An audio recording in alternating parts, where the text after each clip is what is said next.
श्री द्वारकाधीश चरण चरण श्री द्वारकाधीश सदा सहाय। श्री कृष्णार परमस्तु श्री द्वारकाधीश प्रसन्नोस्तु। श्री द्वारकेश केशव केश विशेष स्तते गुणदेश शारदेशीयेश प्रणत सुवेश त्वयन धर्मे नमो वाक्पते वाचे वल्लभाचार्य रूपिणे आचार्याण्यै महालक्ष्म्यै सरस्वत्यै नमो नमः। श्री कृष्णाय नमः। श्री गोपीजन वल्लभाय नमः।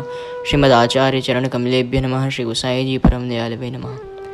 सौंदर्यं नजरदगतं प्रकटितं स्त्रीगूढभावात्मकं पुनरूपञ्च पुनः तदन्तर्गतं प्राविवेशत् स्वप्रियेत् संश्लिष्टावुभयोर्बभौ रश्मयः कृष्णो हि यत्साक्षिकं रूपं तत्त्रयात्मकं परमभिद्येयं सदा वल्लभं। श्रीवल्लभप्रतिनिधिं तेजोराशिं दयाणवं गुणातीतं गुणनिधिं श्रीगोपीनाथम् आश्रयेत्। सायं कुञ्जालयस्थासनमपि विलसितस्वर्णपात्रं सधौतं राजद्यज्ञोपविदं परितनवसनं गौरं भोजवक्त्रं प्राणनाम्यनाशापटनिहितकरं कर्णराजद्विमुक्तं वन्दे रघुन्नलताक्षं मृगमतिलकं विठ्ठलेशं सुकेशम्। श्री द्वारकाधीश की जय। स्वभावो दुर्लभस्तस्य कथम सेवा भवेदिहि। अर्थात ऐसे भावात्मक प्रभु, ऐसे रसात्मक श्री कृष्णचंद्र प्रभु तो दुर्लभ हैं। वह अपनी सामर्थ्य से नहीं, केवल श्री ठाकुर जी की इच्छा से ही प्राप्त होते हैं।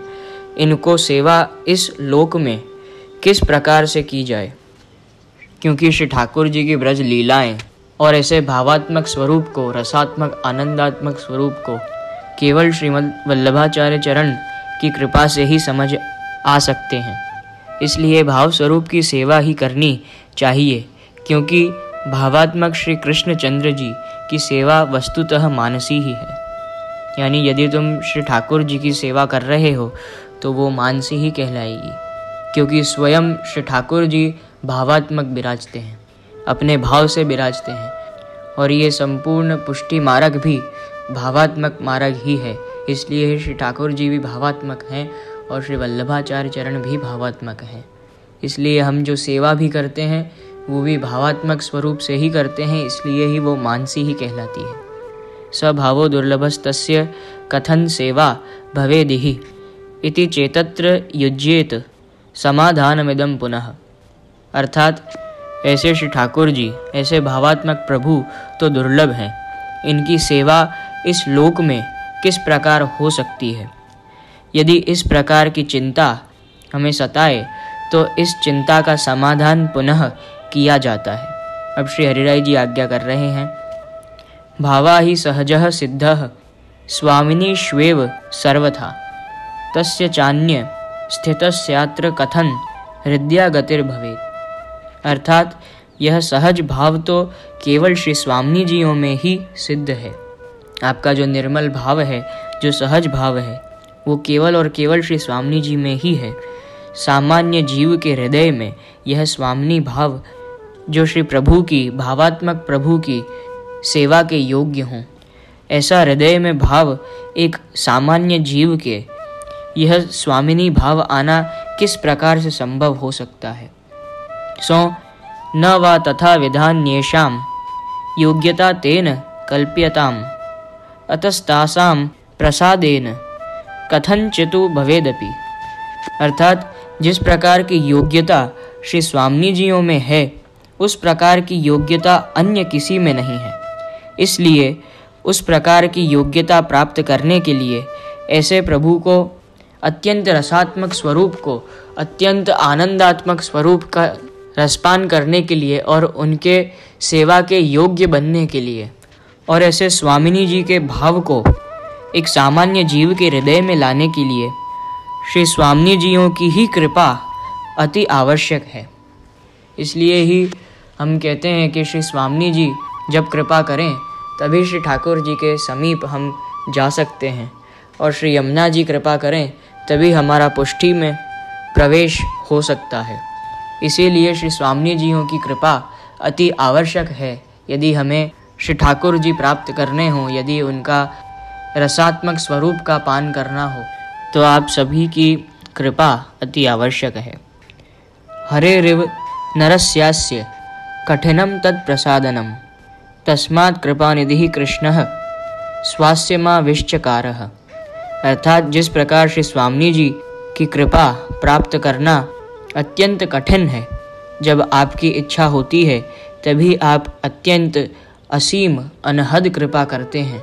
उसी प्रकार हम जैसे मनुष्यों को यानी सामान्य व्यक्तियों को, सामान्य जीवों को प्रभु की कृपा प्राप्त होना अत्यंत कठिन है। इसलिए कृपा के भंडार श्री कृष्णचंद्र जी, श्री ठाकुर जी ने अपने ही श्री मुखारविंद के अवतार तृतीयात्मक स्वरूप को श्री महाप्रभु जी श्रीमद् वल्लभाचार्य जी को प्रकट किया। स्वामिनी हृदयस्थस्य भावरूपस्य यन्मुखम भावाग्नि रूपम तद्वाच्यम स भावो विरहात्मकः। यानी स्वामिनी जियों के हृदय में जो अत्यंत आनंदात्मक रसात्मक स्वरूप श्री ठाकुर जी का विराजमान है, वही भाव रूप श्री कृष्ण का जो मुख, वह भावात्मक अग्नि रूप समझना चाहिए, यानी हमें जानना चाहिए। यानी जो स्वयं भाव रूप श्री ठाकुर जी श्री कृष्ण हैं, उनका जो मुखारविंद है तो वह भी आपका भावात्मक ही हुआ। इसलिए भावात्मक अग्नि रूप श्री ठाकुर जी ने श्री वल्लभाचार्य चरण के रूप में आपने प्रकट किया। और यह भावाग्नि विरह रूप श्रीमद् वल्लभाचार्य चरण है। तदानाय तदात्मा स्वसान्निध्य फल भावनः अस्मत् प्रभु सदा श्रीमदाचार्य शिरसि स्थितः। सो अब इसी विरहात्मक स्वरूप भाव का दान करने वाले ऐसे संयोगात्मक प्रभु, ऐसे भाव का दान करने के लिए भावात्मक और स्वयं के सानिध्य में फल का दान करने वाले श्री मदाचार्य चरण सदा हमारे मस्तक पर विराज रहे हैं। श्री महाप्रभु जी के द्वारा प्रभु को आत्मनिवेदन कराते हुए ही श्री महाप्रभु जी के सानिध्य से ही मुख्य सेवा साधन रूप भाव उत्पन्न होता है। और ये भाव सिद्ध तभी हो सकता है जब श्री ठाकुर जी को, श्री गोकुलाधीश को सर्व वस्तुओं का समर्पण कर दिया जाए। जितनी भी हमें हमारी वस्तु लगती हैं, वो सब वस्तुओं को हम स्वयं को मिलाकर श्री ठाकुर जी के चरणारविंद में समर्पित कर दें, तभी जाकर ये सेवा का साधन रूप भाव उत्पन्न हमारे में होता है। इसलिए ही तनुजा और वित्तजा यानी तन से और धन से युक्त ऐसी शारीरिक सेवा कही गई है। जिस प्रकार सभी 84,252 वैष्णव ये भाव की विवेकता और सदा ये भाव अपने हृदय में रखकर तनुजा, वित्तजा और मानसी तीनों प्रकार की सेवा श्री ठाकुर जी की अहरनिश अष्ट प्रहर हर घड़ी करते थे। कितने ही वैष्णवों को यूँ लगता है कि वो काल अलग था, पहले ये सब करते थे, पहले कोई काम नहीं था। तो आप सभी जो ये विचारते हो वो आप सब भ्रांति में जी रहे हो, क्योंकि ये काल बदला है तो देश के लिए बदला है, हमारे घर के लिए तो नहीं बदला है। हमारे घर तो वैसे के वैसे ही हैं। हमारा घर ही श्री ठाकुर जी जहाँ विराजते हैं वो गोकुल हो जाता है, वो गोलोक धाम हो जाता है। इसलिए देश में, गांव में जो भी हो रहा हो वो अपने घर में बदलाव चाहें तो ही हो सकता है, नहीं तो नहीं हो सकता। यदि हम चाहें कि हमारा गोकुल बदल के मॉडर्न हो जाए तो वो हमारे हाथ में है, किंतु श्री ठाकुर जी जहाँ विराजते हैं वो गोकुल, वो व्रज ही हो जाता है। तो यदि हम चाहें तो वो व्रज को हम ही संभाल के रख सकते हैं, हम ही स्वच्छ रख सकते हैं। और यदि हम चाहें तो वो व्रज आज के ज़माने के जैसा आध्यात्मिक और आधि भौतिक भी बन सकता है।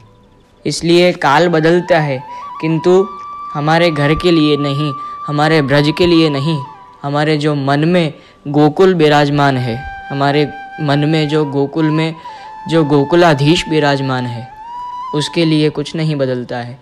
वो सदा नित्य है और उसी प्रकार से वो गोकुल भी नित्य है और वो गोकुलाधीश के जो सखा हैं, उनका जो ब्रजमंडल है, उनके जो ब्रज भक्त हैं, वो सब भी नित्य हैं। और यदि ब्रज भक्त नित्य हैं तो ये 84 वैष्णवें भी, ये 252 वैष्णवें भी ब्रज भक्तों के ही अवतार हैं और श्री स्वामी जी के ही सखियाँ हैं और गोपियाँ हैं। तो हम देखने जाएं तो ये 84,252 वैष्णवें भी नित्य हैं। और यदि 84,252 वैष्णवें नित्य हैं तो जो दामोदर दास हरसानी जो सबसे प्रथम वैष्णव हुए, उनके पीढ़ी के, उनके वंश के आज जितनी भी वैष्णव सृष्टि है वो सब नित्य है। वो सदा श्री ठाकुर जी के संग की व्रज मंडली ही है, वो व्रज भक्तें ही हैं। इसलिए वो चाहे 5000 वर्ष पूर्व कृष्ण जन्म हुआ हो, कृष्ण लीला हुई हो, या 500 वर्ष पूर्व श्रीमदाचार्य चरण प्रकट भये हों, तो 500 वर्ष पूर्व की परंपरा भी, ये पुष्टि मार्ग भी ऐसे ही सदा और नित्य चलता आ रहा है। तो इसे नित्य ही बनाए रखना हमारा ही कर्तव्य है। तो जो 84-252 वैष्णवन के संग होता आ रहा था, जो उनको अधिकार था, जो उनकी सामर्थ्य थी, जो उनको श्री प्रभु का साक्षात्कार था, वो आज के काल में भी आप वैष्णवों को हो सकता है। तो यदि हमारे मन में ये विचार चलते हों कि वो काल अलग था, वो समय अलग था और आज का समय अलग है और ऐसा संभव नहीं है, तो आप सभी भ्रांति में जी रहे हैं। वो हम ही दोषी हैं जो हम हाथ करके, जो हम जानबूझ के जोर जबरदस्ती से श्री ठाकुर जी की कृपा दृष्टि में, कृपा के दायरे में नहीं जाते हैं और भगवदीय नहीं होना चाहते हैं। कुछ कहते हैं कि हमारे पूर्वज बहुत भगवदीय थे, हमारे पिता बहुत भगवदीय थे, तो तुम क्यों नहीं हो? वो थे, तुम्हारे माता थे, तुम्हारे पिता थे, तो तुम क्यों भगवदीय नहीं हो? बोलते भी एक बार विचार आना चाहिए कि हम क्यों भगवदीय नहीं हैं। यदि हमारे माता पिता थे तो हमें भी होना चाहिए। बात यही है कि अब ऐसा आग्रह किसी में नहीं रहा है, तो आज के काल में ये लाना बहुत ज़रूरी है। नहीं तो सभी पीढ़ियां भी यही समझने लगेंगी कि आज का काल अलग है और 500 वर्ष पूर्व हमारा पुष्टि मार्ग काल अलग था। तो ऐसा बिल्कुल नहीं है, यही हमें आगे की पीढ़ियों को समझाना है। श्री आचार्य चरण श्री ठाकुर जी हमारे हृदय में सदा विराजमान हैं ही, किंतु हमें नहीं दिखते और हम नहीं जान पाते कि आप कहाँ कहाँ कृपा कर रहे हैं। और क्योंकि आप तो पद पद पे कृपा कर रहे हैं, हमें नहीं दिखता, केवल हम वो कृपा का अनुभव कर ही नहीं पाते। इसलिए वैष्णवों से एक निवेदन है कि सर्वथा हमें सबसे पहले रुदन करना बंद कर देना चाहिए कि हम पे कृपा नहीं है, आप कृपा नहीं करते, श्री ठाकुर जी की कृपा होगी तब ये होगा, तब वो होगा। अरे भाई, आप ठाकुर जी की कृपा है तभी आप यहाँ श्वास ले पा रहे हो और पुष्टि मार्ग में इतनी आयु तक जीवित हो। इसलिए सबसे पहले तो इस बात के लिए ठाकुर जी को कोटि कोटि दंडवत प्रणाम करो और ठाकुर जी को कोटि कोटि धन्यवाद करो और रुदन करना बंद करो। आइए हम वार्ता जी में प्रवेश करें। सो हमने नारायण दास ब्रह्मचारी की वार्ता श्रवण की थी पिछले सत्संग में। आज हम 15वें वैष्णव जो श्री महाप्रभु जी की सेवकनी हैं, एक क्षत्राणी जो महावन में ही रहती थी, तिनकी वार्ता हम आज श्रवण करने जा रहे हैं। सो श्री हरिराई जी यहाँ भाव प्रकाश में आज्ञा करते हैं। सो ये क्षत्राणी लीला में श्री स्वामी जी की अंतरंगिनी सखी है, भद्रा इनको नाम है। ये सखी का नाम भद्रा है जो श्री स्वामी जी की अंतरंगिनी सखी हैं। सो एक क्षत्रिय के घर जन्मी है। सो 11 बरस की भई तब माता पिता ब्याह करीवे की कहे, यानी उनको कही कि अब ब्याह कर लीजिए। जब वो 11 बरस के ही थे तब ये कहे जो मेरो ब्याह मती करो। उनने मना कर दी कि मेरा ब्याह मत करो। जा दिन मेरो ब्याह करोगे ता दिन वर मरेगो, यानी इनने कही कि जो दिन मेरा ब्याह करोगे, मेरी शादी करोगे, वो दिन मेरा वर मर जाएगा। वर यानी दूल्हा मर जाएगा और तुम हु मरोगे, यानी तुम भी मर जाओगे। तब उनके माता पिता डर पी के चुप वह रहे। 13 बरस की भई तब माए बाप की ज्ञाति में निंदा होने लगी। निंदा क्यों होने लगी? क्योंकि वो क्षत्राणी 13 बरस की हो गई किंतु उनका ब्याह नहीं हुआ है। तब तो बाल विवाह ही होते थे, इसलिए ये उनकी सामान्य उस समय पर आयु थी कि 11-12 वर्ष में एक लड़की के ब्याह हो जाने चाहिए। इसलिए 13 बरस की वह हो गई, फिर माए बाप की ज्ञाति में निंदा होने लगी। 100 सगाई करी, यानी तब वह क्षत्राणी ने बहुत कहने पर एक कोई से लड़के से सगाई कर ली। ऊह ब्याहन आयो, यानी वो ब्याह के लिए आया, विवाह के लिए आया। फेरा परत ही या के माँ बाप ऊह वर तीनों मरी गए। उनके माँ बाप और क्षत्राणी का वर जो शादी करने वाला था। जैसा कि क्षत्राणी ने कहा था, वो तीनों मर गए। तब यह क्षत्राणी घर में अकेली रहे, यासों गांव में संबंधी को न बोले, अर्थात इनको कोई भी संबंधी उनके जो भी थे वो गांव में कोई भी इनसे नहीं बोलते थे, क्योंकि जो ये लोग ये समझते थे कि इनने ब्याह होते ही माँ बाप और वर सबको मार डाला, या में प्रीति करेगो सो मरेगो। ये बात पूरे गांव में फैल गई थी, इसलिए ही कोई संबंधी उनसे कोई बात नहीं करता था। सो नारायण दास के घर श्री आचार्य जी पधारत हते। तब यह क्षत्राणी को दर्शन भयो।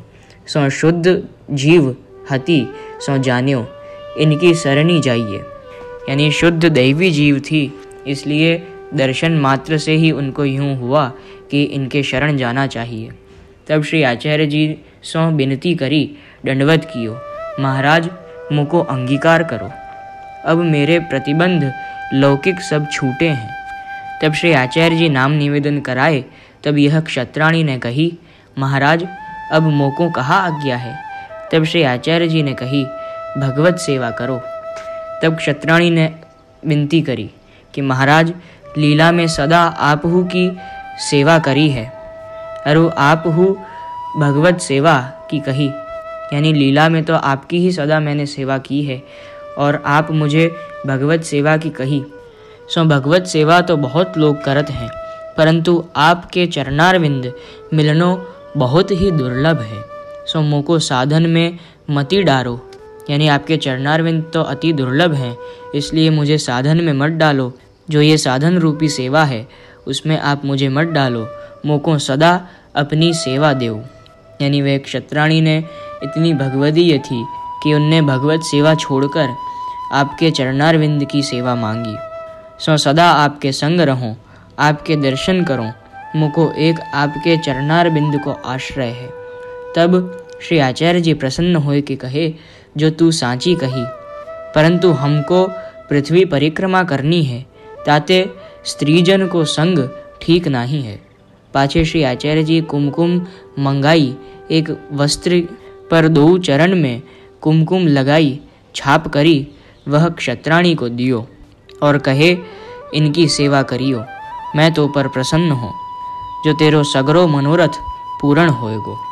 तब उह क्षत्राणी श्री आचार्य जी को भली भांति सो घर में पधराए श्री आचार्य जी की श्री स्वामी जी के भाव सो सेवा करती। सो अभी हमने पूर्व में श्रवण किया, श्री स्वामी जी का भाव एक सामान्य जीव में लाना अत्यंत कठिन है, इसलिए श्री स्वामी जी की कृपा अति आवश्यक है, जिससे वो श्री ठाकुर जी के सेवा के योग्य बने। तो यहाँ ये क्षत्राणी को श्री आचार्य जी स्वयं तृतीयात्मक स्वरूप हैं। श्री ठाकुर जी और श्री स्वामी जी दोनों ही उनके स्वरूप में विराजत हैं, इसलिए श्री आचार्य जी ने कृपा करी, यानी श्री स्वामी जी ने भी कृपा करी यह जाननी। तभी जाके ये क्षत्राणी श्री स्वामी जी के भाव से श्री आचार्य चरण को श्री ठाकुर जी जानकर, जो कि आप स्वयं साक्षात पूर्ण पुरुषोत्तम हैं ही, यों वह स्वामी जी के भाव से सेवा करती और श्री आचार्य जी दर्शन देते, सब रस को अनुभव करावते। पाछे श्री आचार्य जी पृथ्वी परिक्रमा कर काशी में पधारे। सो यहाँ एक दिन वह क्षत्राणी श्री जमुना जल भरन अपरस में गागरी लेके ब्रह्मांड घाट गई। सो गागरी ले श्री यमुना जी में बैठी। तब किनारे पर थोड़े जल में 4 स्वरूप देखे। तब क्षत्राणी ने कही, तुम परम सुंदर जल में क्यों विराजत हो। यानी क्षत्राणी को ये शंका हुई, आश्चर्य हुआ कि ऐसे 4 स्वरूप परम सुंदर श्री ठाकुर जी के ऐसे जल में क्यों विराज रहे हैं। तो क्षत्राणी ने उन सबों से पूछा कि तुम 4 स्वरूप परम सुंदर जल में ऐसे क्यों विराजे हो। तब 4 स्वरूपन ने कही, तू हमको घर पधराव, अब कछुक दिन में श्री आचार्य जी पधारेंगे, तब उनको दीजो। तब उन क्षत्राणी ने कही, मैं घर में श्री आचार्य जी से पूछी आऊँ, तब पधराऊँ। अब क्षत्राणी तो श्री आचार्य चरण की परम भगवदीय सेवक और परम निष्ठा और दृढ़ विश्वास रखने वाली श्री आचार्य चरण के चरणारविंद में, तो वो अपने हिसाब से और श्री आचार्य चरण की आज्ञा बिना ये कार्य कैसे कर ले, यदि फिर वो श्री ठाकुर जी ही क्यों न हो। तो वह क्षत्राणी ने पहले यह सोचा कि श्री आचार्य चरण की आज्ञा पहले लेनी चाहिए, इसलिए श्री आचार्य चरण की आज्ञा मांगने के लिए और उनसे पूछने के लिए वह क्षत्राणी पहले घर गई और सभी चारों स्वरूपों को यूँ कहा कि मैं पहले आचार्य जी को पूछ के आती हूँ, तब आपको पधराऊँ। तब गागरी भरी के बेगी दौड़ी आई, यानी गागरी भर के जल का घड़ा भर के दौड़ती हुई आई। मंदिर में जाई विनती करी श्री आचार्य चरण को कि महाराज चारी स्वरूप श्री यमुना जी के किनारे हैं, सो कहें मोको पधराव, सो कहा आज्ञा है। श्री आचार्य चरण को क्षत्राणी ने पूछी कि सो आप कहो कि क्या आज्ञा है। तब श्री आचार्य जी ने कही, जा बेगी पधराई लाओ। श्री आचार्य चरण ने आज्ञा करी कि जा जल्दी पधरा के ला। तब आई के चारों स्वरूप पधराई, मंदिर में वस्त्र पहराई, भोग धर्यो। या में यह जताए जो वह क्षत्राणी को ममत्व श्री आचार्य जी की सेवा को हतो, यानी क्षत्राणी का ममत्व सबसे ज़्यादा श्री आचार्य जी की सेवा में है और भगवत सेवा में नहीं है, परंतु श्री ठाकुर जी चारों स्वरूप वह आप ही खुद ही पधारे।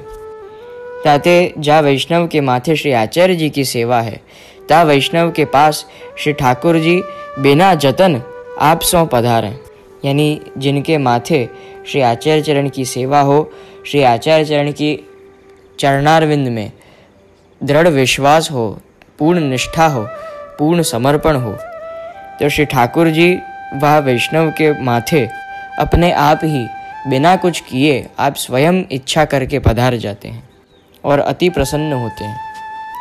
यह बात काशी में श्री आचार्य जी ने जानी, तहाँ ते व्रज को पधारे, सौ प्रथम अडेल आए, पाछे कड़ा में पधारे। कड़ा में देवा कपूर क्षत्रिय हते, सो गदाधर के पास ही इनको घर हतो, यानी जो कड़ा में जो गदाधर दास रहते थे उनके पास में ही एक देवा कपूर क्षत्रिय नाम के एक वैष्णव थे, वो उनके पास में ही रहते थे, उनका घर वहीं था।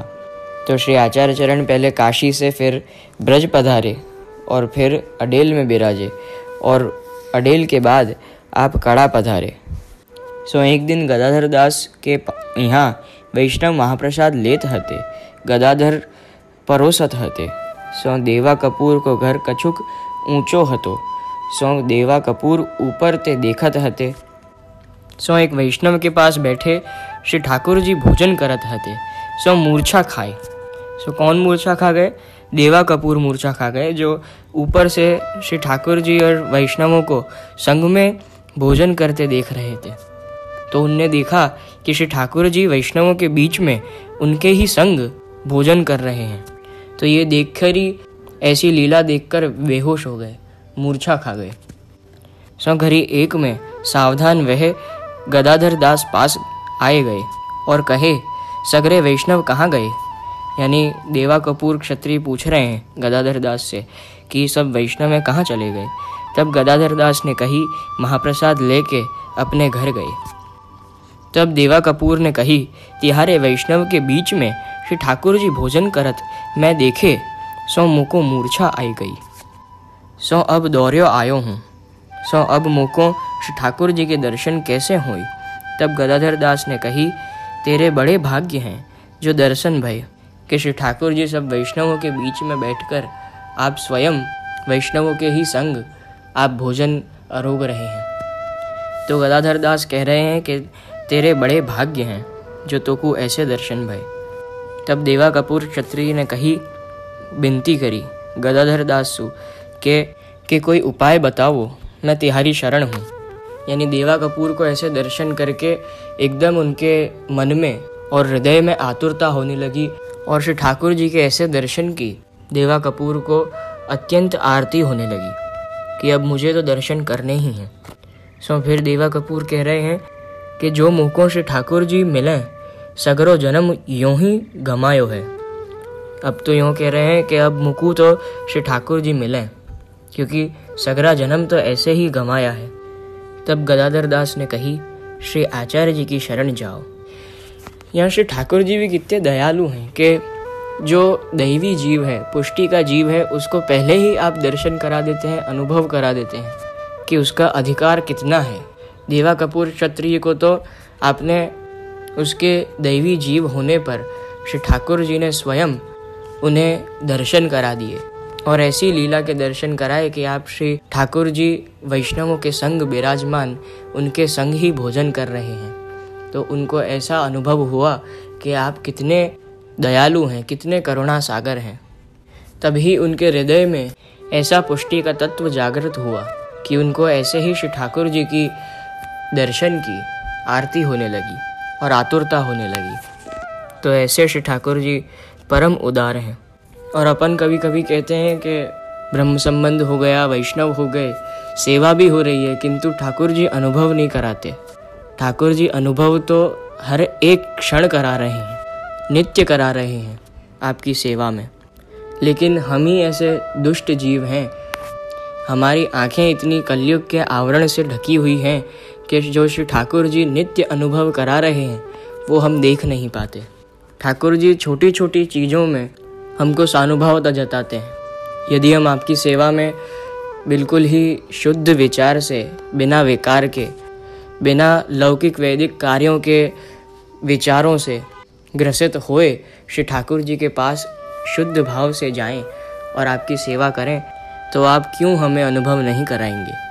किंतु हम जब भी सेवा करते हैं हमारे मन में तो वही चलता रहता है कि हाँ, कल हमने कौन सी मूवी देखी थी, कौन सी पिक्चर देखी थी, वो एक्टर ने एक्टिंग बहुत अच्छी करी थी, या अभी बाज़ार जाना है, शॉपिंग करनी है।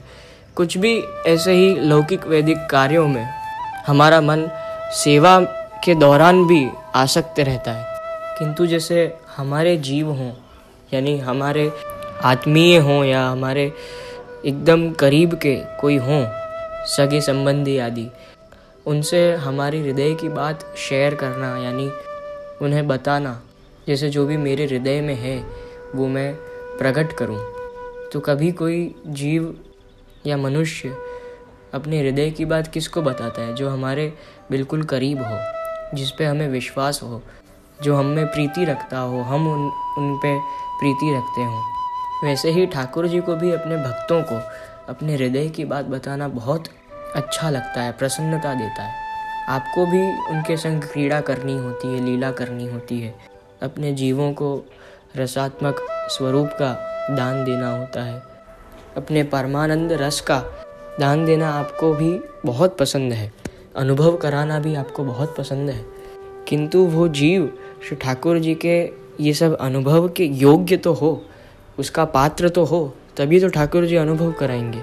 जब वो पात्र ही अपने आप में वो विष से भरा हो, दोषों से भरा हो, तो ठाकुर जी यदि उनका रस उसमें पधराएंगे तो वो तो छलक के बाहर गिर जाएगा, वो पात्र के बाहर ढुल जाएगा।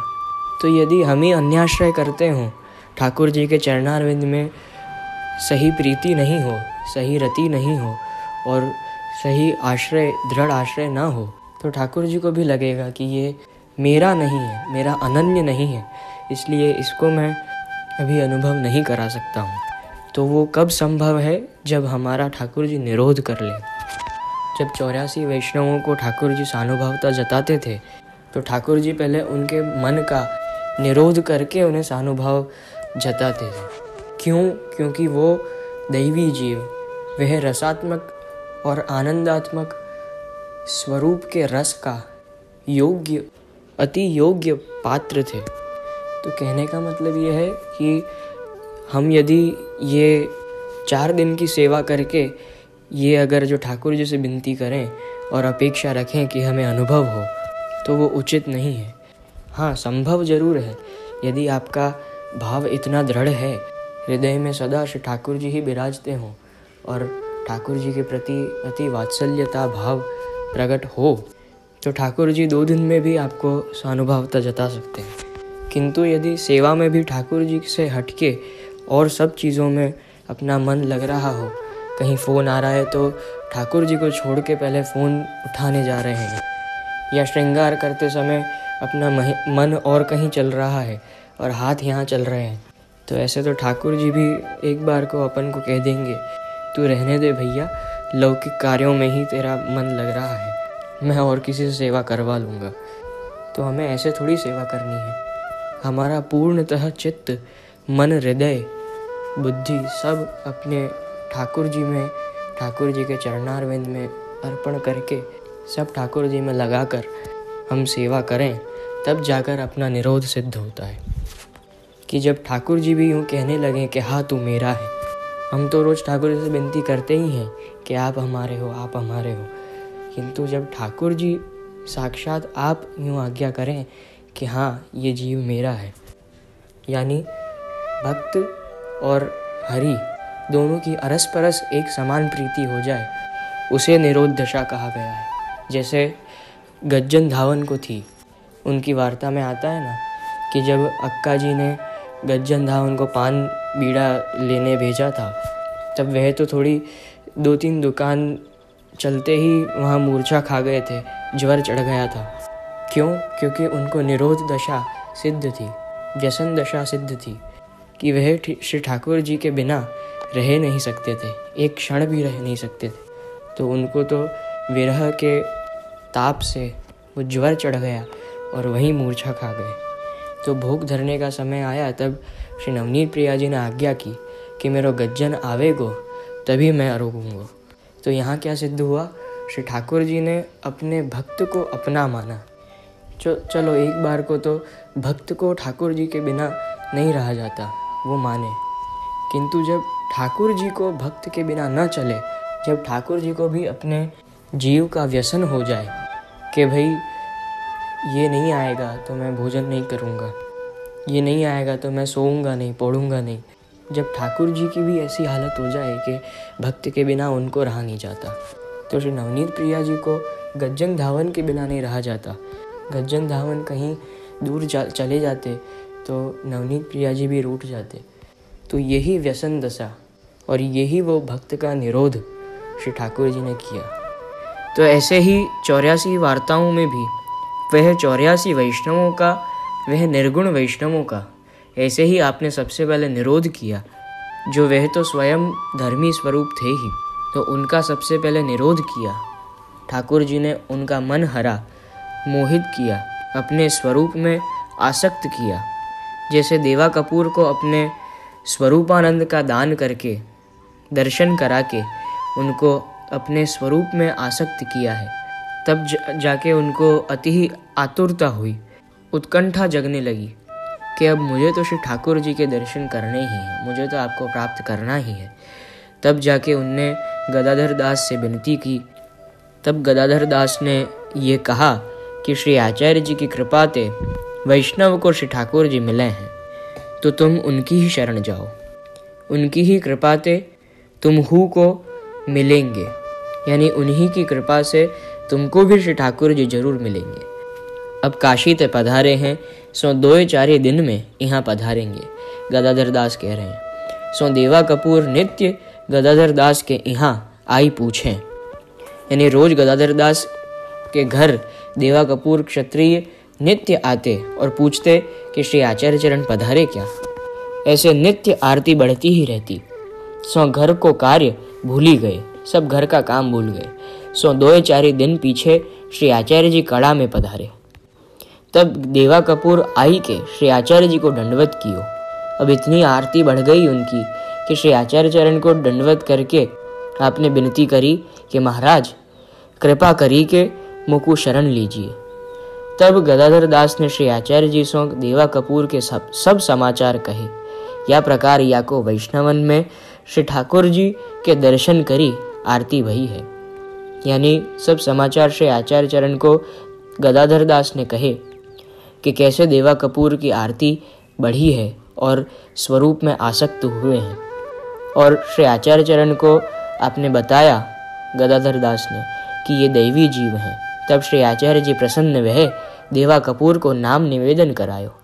अब श्री आचार्य चरण तो अपने दैवी जीवन के उद्धारार्थ ही तो पधारे हैं, तो आप भी बाट ही देखते रहते हैं कि कब कोई दैवी जीव आवे और मेरी शरण आवे और श्री ठाकुर जी के सेवा में और लीला में संलग्न होवे।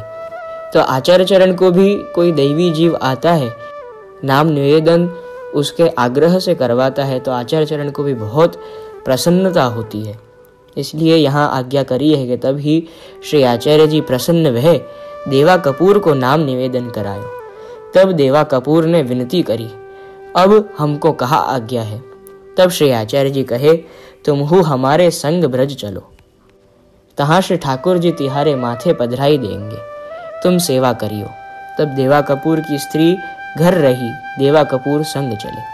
आचार्य चरण ने देवा कपूर को साथ में ही ले लिया कि तुम मेरे साथ ही ब्रज चलो, वहीं श्री ठाकुर जी पधराएंगे और फिर तुम सेवा करियो।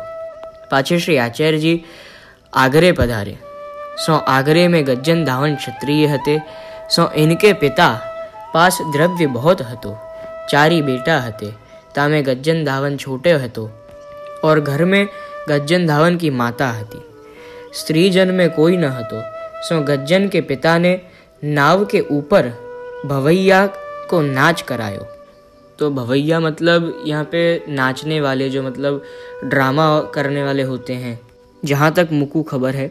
सो गज्जन सहित चारों बेटा पास और गांव के मिलापी सगे संबंधी मिली 50-60 मनुष्य हते। सो रात्रि अर्ध भई, इतने नाव अकस्मात फाटी।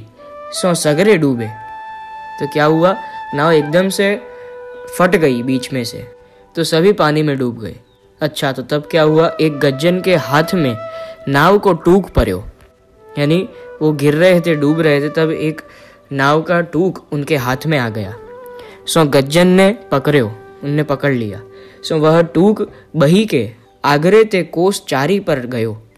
सो सब डूब गए, तो नाव फटी तो उसमें से टुकड़े हुए। तो टुकड़े में से गज्जन धावन के हाथ एक टुकड़ा आया, तो उनने हाथ पांव मार के उसको पकड़ लिया और उसी के सहारे फिर जो नदी थी उसी में बह बह के आगरे ते कोस चारी यानी 4 कोस के आगे पहुंच गए। तब गज्जन घर आए, अपनी माँ से समाचार कहे। सो वहाँ तो भाई पिता सब डूब गए। तब गज्जन की माता सती भई। सो सती यानी प्राण दे दिए। गज्जन अकेले रहे, तो जो व्यापार हतो वो भी करनो छोड़ दियो। व्यापार करनो छोड़ी दियो। 2-4 घड़ी श्री यमुना जी पर जाई बैठे, पाछे अपने घर बैठे रहे। बहुत काहू सो बोलनो नाही, मन में वैराग्य आयो। जो पिता भाई सब मरे, हम हु मरेंगे, कहा करें। सो गज्जन धावन के ये अकस्मात ही प्रसंग होने से उनको इतना वैराग्य आ गया कि पिता भाई सब तो मर गए, अब हम भी मरेंगे, क्योंकि अब आगे पीछे तो कोई रहा नहीं है, तो अब क्या करें। यूँ उनने विचारी, भगवान कृपा करें तो आछो है, या प्रकार सब सो उदास रहे। अब आप लोग समझ रहे हो यहाँ पे क्या हो रहा है। यहाँ पे जियेदास सूरी, फिर देवा कपूर क्षत्रिय, गदाधर दास, गज्जन धावन, ये सबको मतलब इनकी यहाँ कड़ी जुड़ रही है।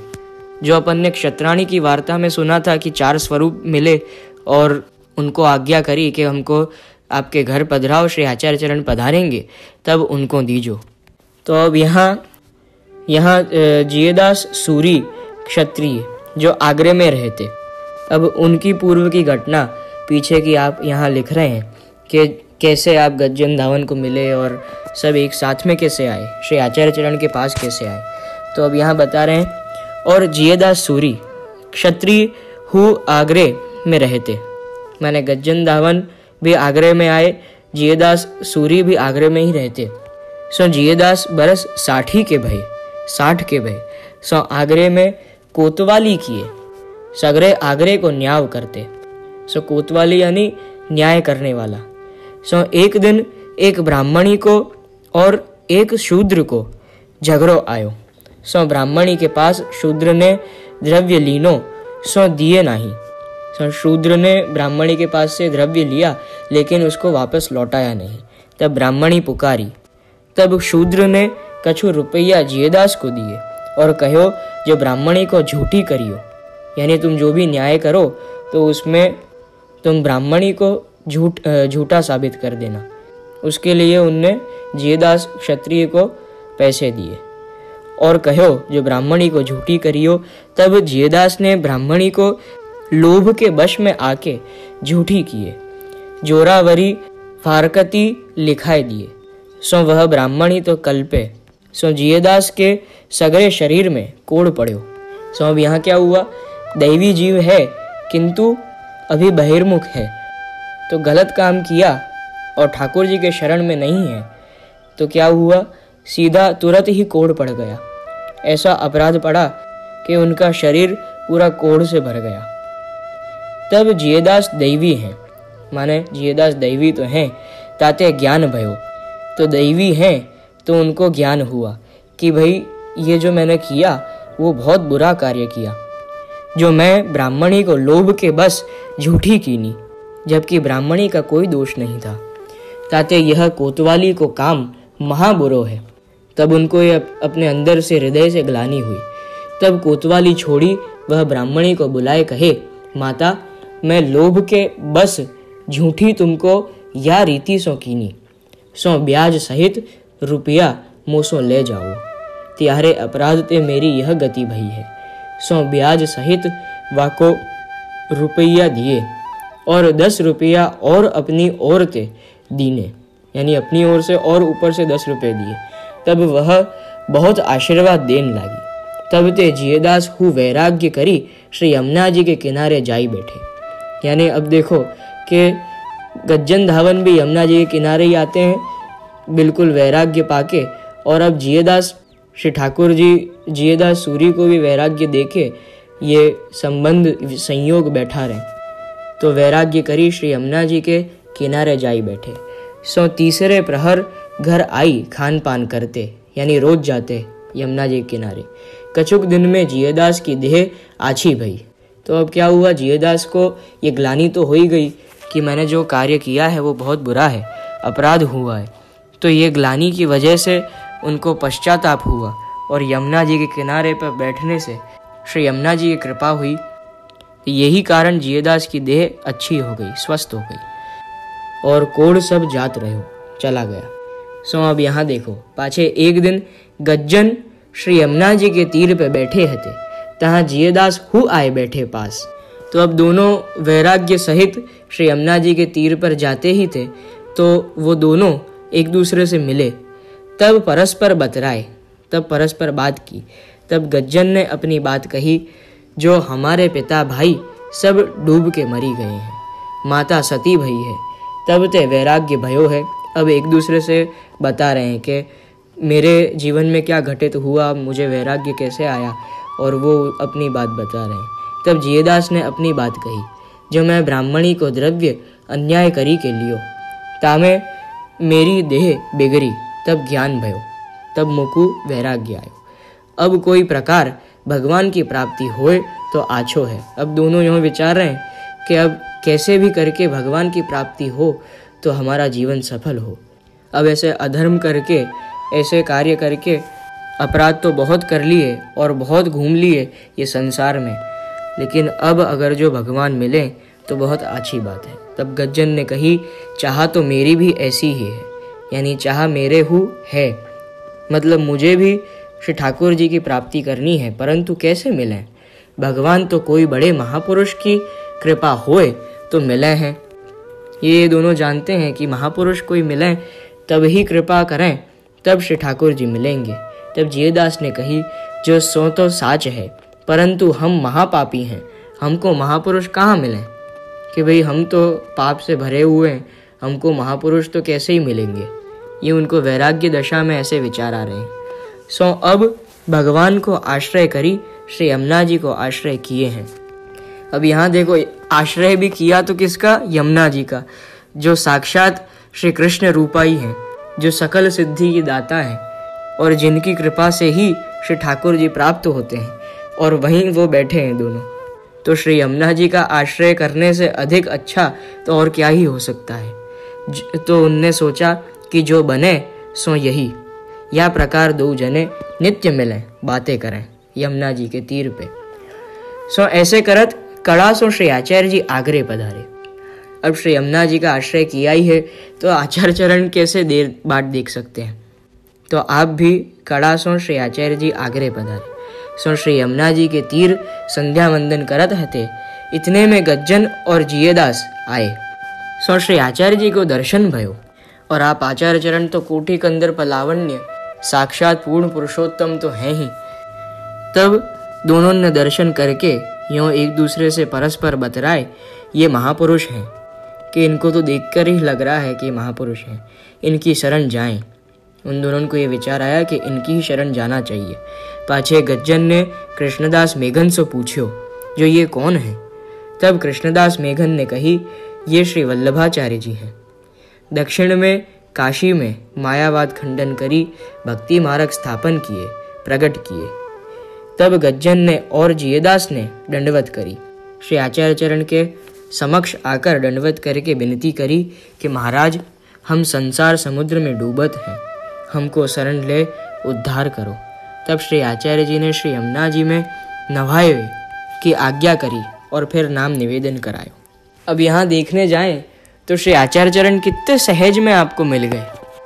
अब ये बात तो है ही, ये पक्ष तो है ही कि श्री यमुना जी का आश्रय किया तो उनको क्यों न मिले, किंतु ऐसे महापुरुष जब सभी सेवकों के सहित घिरे हुए हों, तब इतनी कृपा करके कोई जीव पर कृपा करना, और इतनी सहज में ही श्री आचार्य चरण ने उन पर ऐसी अनिर्वचनीय कृपा करी, उनको शरण लिया, तो आप कैसे परम उदार हैं, जिनने हर एक जगह पर आपने पधार कर, हर तीर्थ पर पधार कर मायावाद का खंडन किया, मायावादियों को एक क्षण में निरुत्तर किया।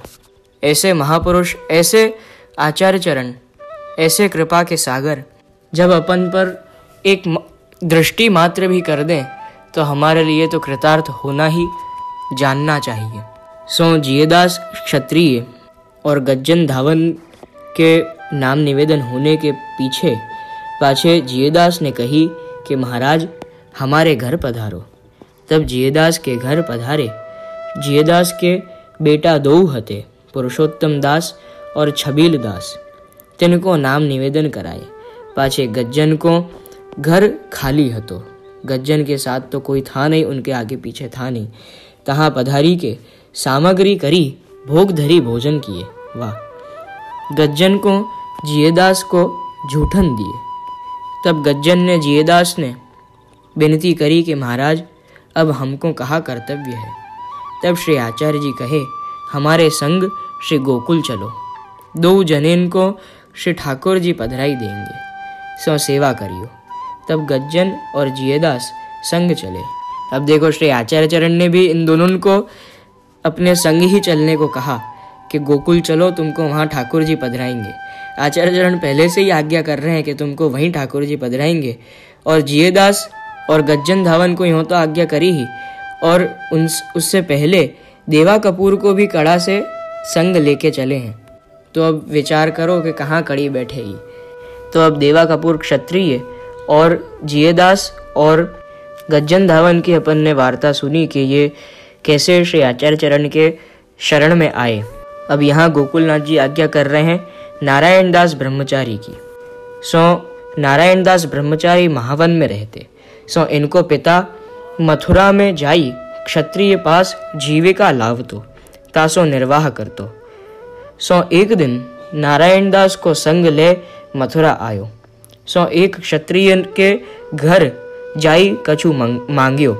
तब क्षत्रिय ने रिस करी कहो, यानी एकदम खींच के कहा, जो धिक्कार है ब्राह्मण को, नित सबेरे होत ही तेरो जन्म मांगते बीत्यो, परंतु कबहू पेट न भर्यो, ताते तोको कबहू लज्जा न आई। यह सुनत ही नारायण दास को बुरी लागी, सो महावन चले आए। ऐसा अपमान सुनकर नारायण दास तो पाछे महावन चले आए। पिता और ठोर ते मांगी के महावन आयो। तब नारायण दास ने कही, अब मेरो मुख मती देखो। अब यहाँ नारायण दास की आज्ञा कर रहे हैं कि नारायण दास को कैसे वैराग्य व्यापा। सो अब नारायण दास अपने पिता से कह रहे हैं कि मेरा मुख मत देखो, मैं तेरो लायो भीख कछु न खाऊंगो। तब पिता ने समझायो, अपनो ब्राह्मण को यही कर्म है, मांगन जाइए तहाँ तो अनादर होएगो ही। अब सबन के घर मांगने डोलेंगे तो अनादर तो होगा ही। तो पिता समझा रहे हैं, सो न मांगिए तो काम कैसे चले। अब ये कारण बैठे ही रहेंगे, मांगेंगे ही नहीं, जो अपना कर्म है तो निर्वाह कैसे करेंगे। यों पिता ने नारायण दास ब्रह्मचारी को समझाया। तब नारायण दास ने कही, तिहारो कर्म मांगन को है सो मांगो। यानी नारायण दास तो अब निष्ठुर हो गए, माने उनने तो ठान ही लिए। तो अब यूँ कह रहे हैं अपने पिता से कि तिहारो कर्म मांगन को है, कि अगर तुम्हारा काम मांगने का है तो तुम मांगो, मैं तो तिहारे न रहूँगो, मतलब मैं तो अब नहीं रहूँगा यहाँ। सो श्री यमुना जी के तीर ब्रह्मांड घाट जाई बैठे, जो आवे ता में निर्वाह करें। सो अब ये भी कहाँ पहुँच गए, श्री यमुना जी के तीर पर ब्रह्मांड घाट पर जाके बैठ गए। यानी जो भी आएगा ब्राह्मण मान के जो भी देगा दान दक्षिणा, उससे निर्वाह करेंगे। गायत्री जपें काहू सो बोले नहीं। ऐसे करत नारायण दास के पिता माता की देह छूटी गई, ता पाछे घर में आई रहे। सो द्रव्य को उपाय साधन बहुत किए, परंतु साधन कछु सिद्ध न भयो। यानी जब माता पिता की देह छूट गई तब फिर पाछे घर आकर सब द्रव्य का उपाय किया, साधन सब किया, लेकिन कुछ भी काम नहीं आया। तब हार मानी रहे। ऐसे करत 40 बरस के भये, 40 बरस के हो गए। तब वैराग्य आयो, 40 बरस में उनको वैराग्य आया, जो द्रव्य के पीछे इतने दिन वृथा पचे। सो क्या वैराग्य आया कि द्रव्य के पीछे, द्रव्य के लिए इतना श्रम किया, थके हारे, फिर भी कुछ हाथ नहीं आया। तो उनको ऐसे करते हुए 40 बरस हो गए, तब जाके उनको वैराग्य आया। तो उनने विचारा कि द्रव्य के पीछे इतने दिन वृथा पचे हैं, अब मथुरा जाई भगवान के लिए तप करो। तब जाकर उनको ये हुआ कि मथुरा जाकर भगवान के लिए तप करना चाहिए, जहाँ ध्रुव जी तप कर्यो है। सो आई के सगरो दिन गायत्री जपें, रात्रि को पावसेर दूध ले, या प्रकार दिन 6 बीते। सो अब उदारता देखो कि ये करते उनको केवल और केवल 6 ही दिन हुए, तब श्री आचार्य जी आगरे ते मथुरा पधारे। सो ध्रुव घाट पर मध्याह्न की संध्या करत नारायण दास की ओर देखे। तो संध्या करत करत नारायण दास के ऊपर कृपा दृष्टि हुई। तब नारायण दास के मन में यह आई, जो इनके सेवक हुए तो श्री ठाकुर जी कृपा करें। तो मैंने क्या कही थी कि आचार्य चरण केवल अपनी आँखिन से आँखें मिला लें, यानी केवल दृष्टि मात्र भी कर दें तो अपना जीवन सफल हो गया मानना चाहिए। तो नारायण दास पर भी केवल दृष्टि ही करी और उनको ये ज्ञान हो गया कि इनके ही चरण, इनकी ही शरण में जाना चाहिए, तभी जाकर मुझे प्रभु मिलेंगे, ठाकुर जी मिलेंगे। तब श्री आचार्य जी को दंडोत करी, विनती किए, जो महाराज मोको कृपा करी के सेवक करिए। तब श्री आचार्य जी कहे, तुम तो ब्रह्मचारी हो, पहले तो द्रव्य के लिए बहुत उपाय कियो, सो सिद्ध न भयो। अब तू श्री ठाकुर जी के लिए तप करत है, ताते सेवक होइवे की क्यों कहत हो। अब यहाँ आचार्य चरण उनकी परीक्षा ले रहे हैं कि पहले तो तूने द्रव्य कमाने के लिए इतना उपाय किया और अब भगवान को पाने के लिए, ठाकुर जी के लिए तप कर रहा है, तो तुझे सेवक होने की क्या जरूरत है, तू सेवक क्यों होना चाहता है। तब नारायण दास ने कही, महाराज आप पूर्ण पुरुषोत्तम हो, मेरे जन्म की सगरी बात कही दीनी।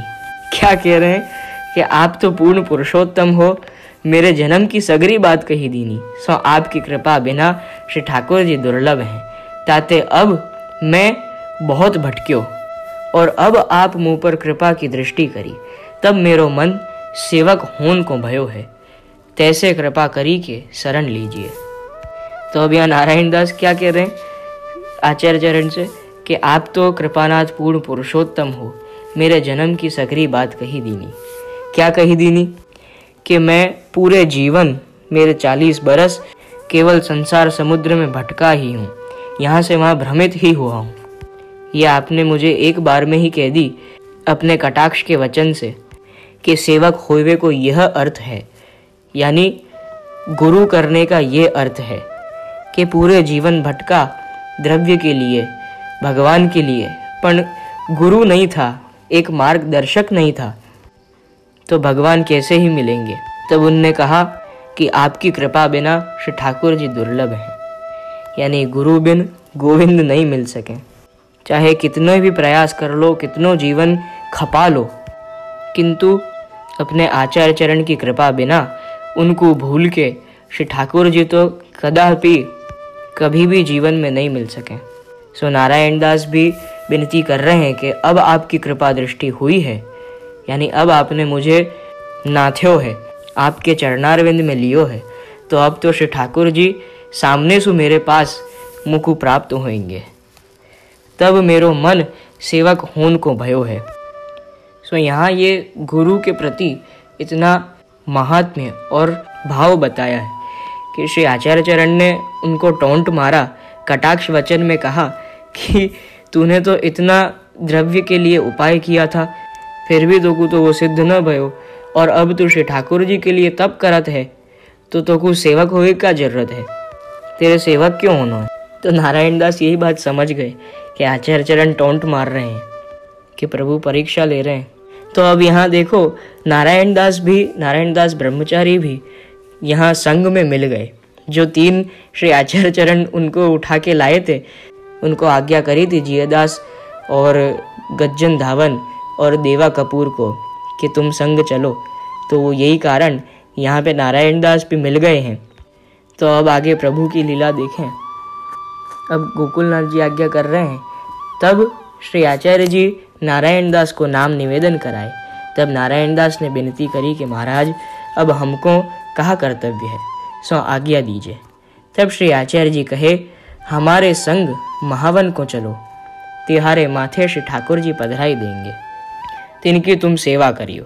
तब नारायण दास ने कही, मेरो घर महावन है, सो पधारिए, और मेरे एक भतीजी है, ताको सेवक करिए। सो श्री आचार्य जी सांझ को श्री गोकुल पधारे, रात्रि को रहे, प्रातः काल नारायण दास के घर महावन पधारी के नारायण दास की भतीजी को नाम निवेदन कराए।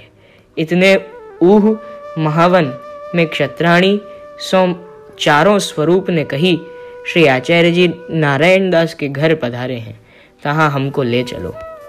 सो अब ये सब कड़ियाँ यहाँ जुड़ी हैं। तो ठाकुर जी और श्री आचार्य चरण का एक ही तो धर्म है, अपने निज जनों का, निज सेवकों के उद्धारार्थ आप पधारे हैं। तो श्री ठाकुर जी पूर्ण पुरुषोत्तम श्री आचार्य चरण जो हैं, उनके कार्य भी श्री आचार्य चरण के भी श्री ठाकुर जी जैसे ही हैं, एक कालावच्छिन्न सब कार्य करते हैं। तो एक कार्य में आपके कितने आशय होते हैं, कितने ही रहस्य और गूढ़ भाव होते हैं, वो सब नहीं समझ पाते, किंतु यहाँ गोकुलनाथ जी ने आज्ञा करके हमको यह समझाया है कि क्यों आचार्य चरण ने उनको क्षत्राणी को यह आज्ञा करी कि वह चारों स्वरूपों को पधरा लो, जो श्री ठाकुर जी की आज्ञा थी। और फिर आपने परिक्रमा करते समय इन चारों को यहाँ गोकुल बुलाया, और जो श्री ठाकुर जी वहाँ विराज रहे थे चारों स्वरूप, उन सबों की सेवा आप ये चारों भगवदियों में पधराएंगे। सो अब यहाँ वार्ता प्रसंग पहला आरंभ होता है। सो एक समय श्री आचार्य जी महाप्रभु पृथ्वी परिक्रमा करत महावन पधारे। सो तब वा क्षत्राणी ने ब्रह्मघाट पे श्री यमुना जी के तीर चारों स्वरूप प्राप्त भये हते। सो वे चारों स्वरूप लाए के श्री आचार्य जी के पास राखे। सो श्री आचार्य जी ने चारों स्वरूप चारों वैष्णवन के माथे पधराए। सो अब यहाँ बता रहे हैं वे चारों स्वरूप कौन कौन से थे। श्री नवनीत प्रिया जी, श्री गोकुल चंद्रमा जी, श्री ललित त्रिभंगी जी और श्री लाडिलेश जी। सो श्री नवनीत प्रिया जी तो गज्जन धावन के माथे पधराए, श्री गोकुल चंद्रमा जी नारायण दास के माथे पधराए। जो वार्ता श्री गोकुल चंद्रमा जी की अपन नारायण दास ब्रह्मचारी की वार्ता में अपन सुन चुके हैं, वो आप ये वार्ता पीछे आप फिर सुनना तो और आनंद आएगा। सो यहाँ श्री आचार्य चरण ने गोकुल चंद्रमा जी नारायण दास के माथे पधराए, श्री लाडिलेश जी जियदास सूरी क्षत्रिय के माथे पधराए और श्री ललित त्रिभंगी जी देवा कपूर के माथे पधराए। और चारों वैष्णवंशों श्री आचार्य जी ने कही, ये मेरे सर्वस्व हैं, सो तिहारे माथे पधरावे हैं। तो आचार्य चरण ने अपने सर्वस्व को उनके माथे पधरा दिया और आज्ञा करी कि सेवा प्रीति सो नीकी भांति सो करियो, और तुम सो न बने आवे तब हमारे घर पधराइयो। मैंने आपने ये भी विकल्प उनको दिया कि अगर जो तुमसे सेवा न बनती हो तो फिर वही स्वरूप मेरे घर यानी आचार्य चरण के ही घर उनके सर्वस्व को पाछे लौटा देना। लेकिन ये जो निधि स्वरूप हैं, जो श्री आचार्य चरण के सर्वस्व हैं, उनको और कहीं आचार्य चरण की बिना मत पधरा देना और श्रम मत देना। सो चारों स्वरूप की सेवा की रीति बताए। पाछे देवा कपूर और जियेदास सो कहे, तुम घर पधराई ले जाओ, गज्जन धावन पाछे ते आवेगो। आचार्य चरण ने आज्ञा करी जियेदास और देवा कपूर से कि तुम इन स्वरूपों को घर पधरा ले जाओ, गज्जन धावन पीछे से आएगा, मतलब बाद में आएंगे। सो तब जियेदास घर आए, सेवा करन लागे। सो ये सब इनको वृत्तांत जियेदास की वार्ता में कहेंगे, आगे कहेंगे। और देवा कपूर कड़ा में आए, तिनकी सेवा को प्रकार देवा कपूर की वार्ता में कहेंगे। सो अभी इन सब वैष्णवों का भाव प्रकाश में सब वर्णन क्यों लिया, क्योंकि यहाँ क्षत्राणी की वार्ता में इन सब का एक चरित्र है, एक रोल है, इसलिए सब इनकी पूर्व की वार्ता ये भाव प्रकाश में ली गई है। किंतु इन सब सेवकों की अलग अलग वार्ता भी है, इसलिए हम आगे श्रवण करेंगे। और नारायण दास ब्रह्मचारी की वार्ता तो हम इन क्षत्राणी की वार्ता से पहले ही सुन के आए हैं, इसलिए आप सभी से एक निवेदन है कि फिर इस वार्ता का श्रवण करने के बाद, क्षत्राणी की वार्ता का श्रवण करने के बाद आप फिर नारायण दास ब्रह्मचारी की वार्ता जरूर श्रवण करें और आनंद आएगा।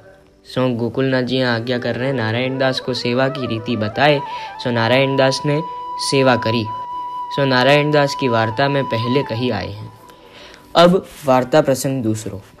अब श्री आचार्य जी गज्जन को और श्री नवनीत प्रिया जी को संग लेके श्री गोकुल पधारे। अब यहाँ गोकुलनाथ जी ये दूसरे प्रसंग में आज्ञा कर रहे हैं कि गज्जन धावन को आपने क्यों रोका और पीछे से आएंगे यूँ क्यों आज्ञा करी।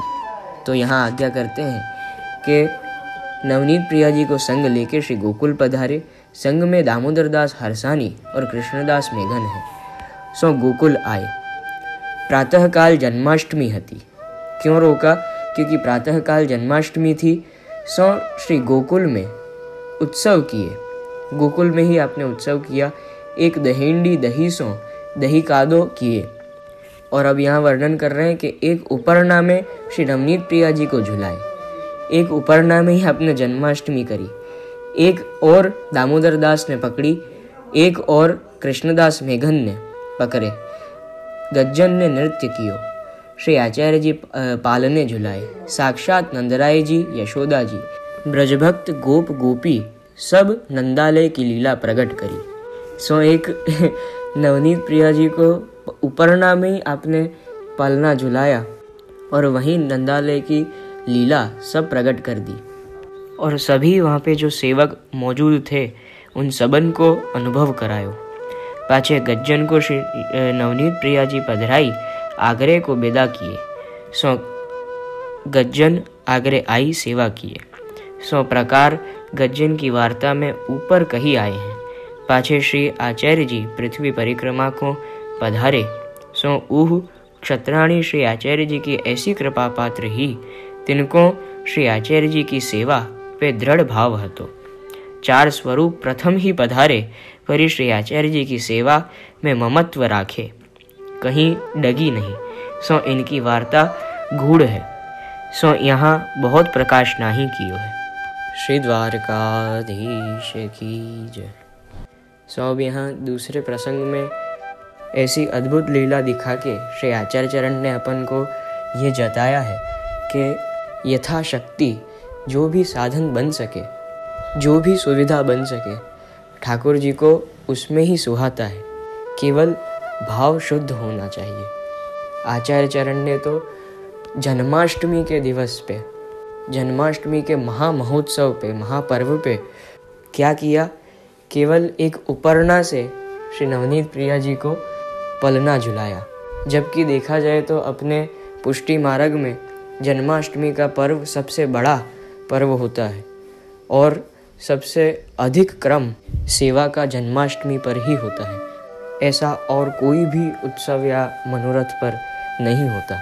और ऐसे महोत्सव पर श्री आचार्य चरण ने हमको यह जताया कि साधन सुविधा भले ही कहीं भी तुमको उपलब्ध न हो, किंतु उत्सव अपने भाव से, अपने प्रेम से, श्री ठाकुर जी के प्रति अपने दृढ़ आश्रय से और अपने स्नेह से मनाया जाता है।